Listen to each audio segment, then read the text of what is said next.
when Al-Hassan and Al-Hussein were born, that Gabriel came down upon the Prophet Muhammad and then told the Prophet he should name them, he should give them their kunya, he should perform an aqiqah for them. And Gabriel also tells him to shave their head bald, and also he tells him that he should circumcise them, and also he tells the Prophet Muhammad that he should pierce their ears.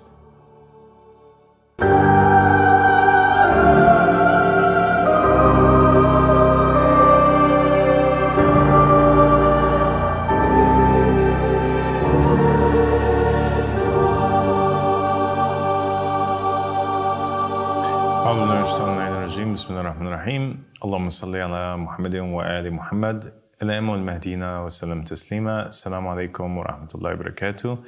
My dear sister Jawahir. Wa alaikum assalam wa rahmatullahi wa barakatuh, dear Abba al-Sadiq. Thank you for joining me. Thank you for having me here. God bless you.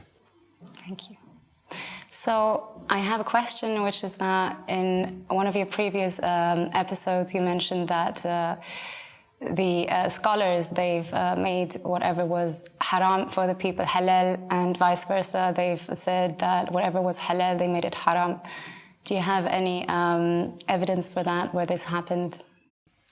Sure, Jawahir. So in the Hebrew Bible, in Judges chapter 8, verse 24, we have a verse which is speaking about Gideon, one of the Hebrew judges.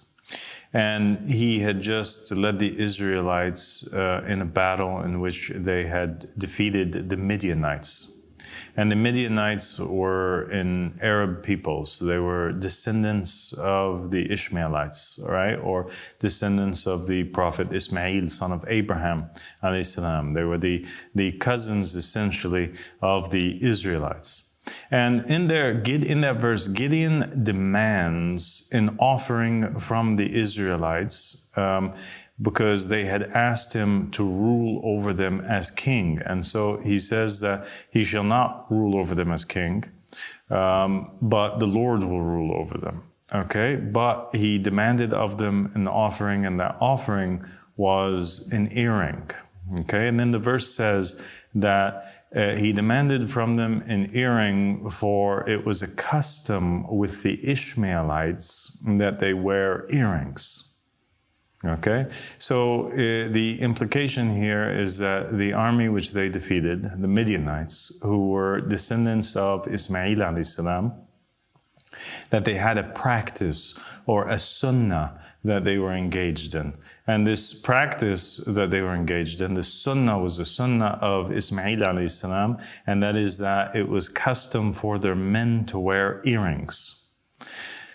Now, when we look into the narrations of Islam, we find in several books there is the story of the origin of the wearing of earrings.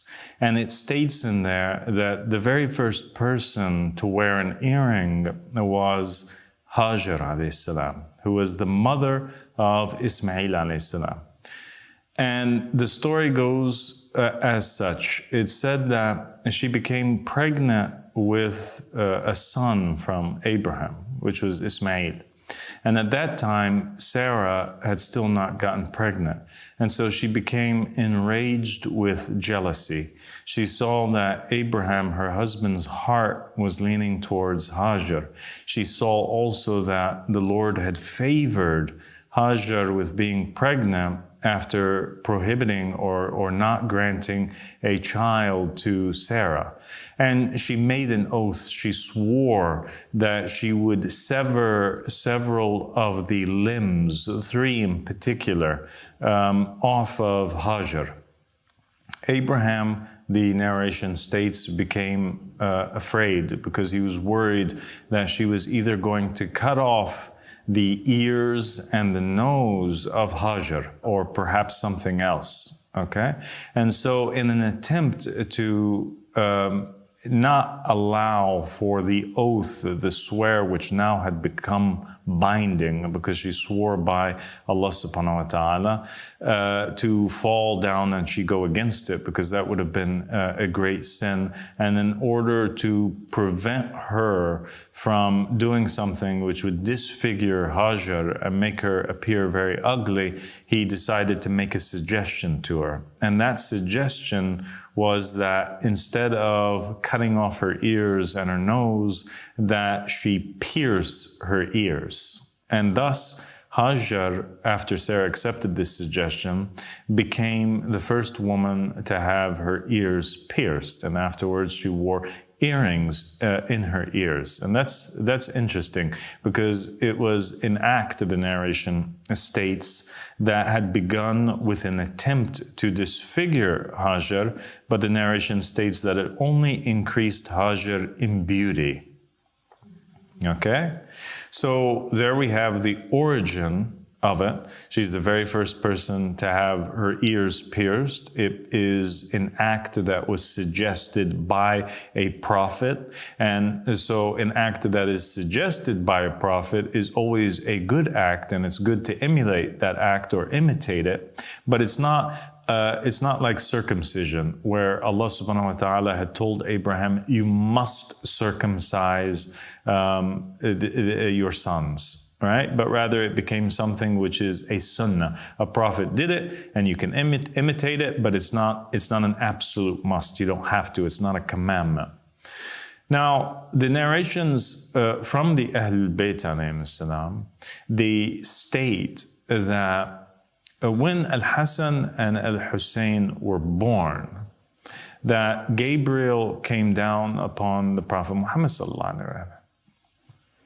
And he congratulated the Prophet each time one of them were born, Al-Hasan and Al-Hussein alayhim salam. And we all know that Al-Hasan and Al-Hussein are the masters of the youth of paradise. We also know that they are two infallible Imams from the 12 Imams from the Ahlul Bayt alayhim salam. And they are the sons of Imam Ali alayhi salam, but they're also considered to be the sons of Rasulullah sallallahu alayhi, because all of his descendants come through these two men. When they were born, Gabriel came down and told the Prophet Muhammad, congratulations, and then told the Prophet that he should do several things now. He should name them. After the seventh day, he should name them. He should give them their kunya. He should perform an aqiqah for them, and that means that you slaughter an animal in order that whatever harm could come down or befall the newborn, instead it would befall the sacrifice, and that is also a sunnah of Abraham's, because of what happened with Ismail in the scene of the ransoming of Ismail, or the binding of Ismail, as they call it, or the binding of Isaac, but really it was Ismail. And Gabriel also tells him to shave their head bald, and also he tells him that he should circumcise them, and also he tells the Prophet Muhammad that he should pierce their ears. So the piercing of the ears of boys, the males, is a Muhammadan sunnah, and it is also an Ismail sunnah, an Abrahamic sunnah. And so the narrations also state that the Prophet would basically pierce the right ear at the bottom of the ear, in this part, and he would pierce the left ear in the top part. And thus the children from the Ahlul Bayt alayhim salam and the males in Islam, piercing of their ears became a tradition, and this tradition was a further confirmation of the fact that the Prophet Muhammad was not establishing an innovation, but rather establishing a sunnah that was present in his great-grandfather, and that was Ismail alayhi salam, something that had taken place with him and with his mother. And there's another tradition that states that the Prophet Muhammad sallallahu alaihi wasallam encouraged actually the Arabs, the Muslims, his followers, to do the same, to establish the Sunnah, to pierce the ears and put earrings in the ears of the boys that were born, and to do so. The narration specifically states that you should do so in order to go against that which the Israelites do, which the Israelites would only pierce the ears of the females and not the males. And so the Prophet Muhammad ﷺ was saying that we should also pierce the males. That distinguishes us from the children of Isaac and allows us to establish another Abrahamic Sunnah, which is specific to us. Wow, that's interesting. The scholars, however, even though they know these traditions and they have been asked about these narrations, many Muslims have asked the scholars of Islam, especially Shia Islam, should we pierce our male children? Because it is stated in these narrations that it is a sunnah of the Prophet Muhammad.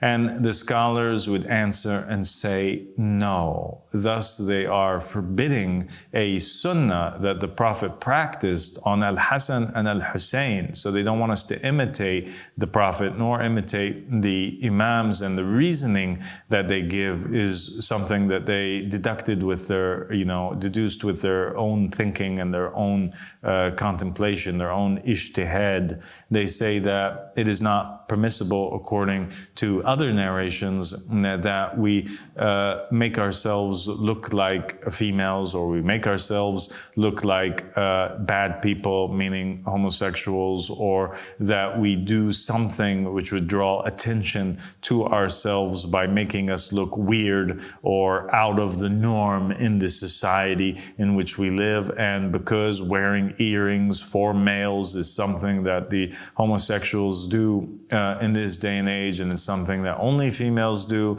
and most of the normal men don't do, then it's not allowed for you to do it. And thus they made haram the halal, and the lanatullah upon these scholars of misguidance who issue verdicts based on their opinion and not based upon the Muhammadan Sunnah and the Sunnah of the Ahl Bayt alayhim salam. May God's curse be upon them. God bless you, Jawahir. Thank you. And thank you so much. Thank you, Abu Sadiq.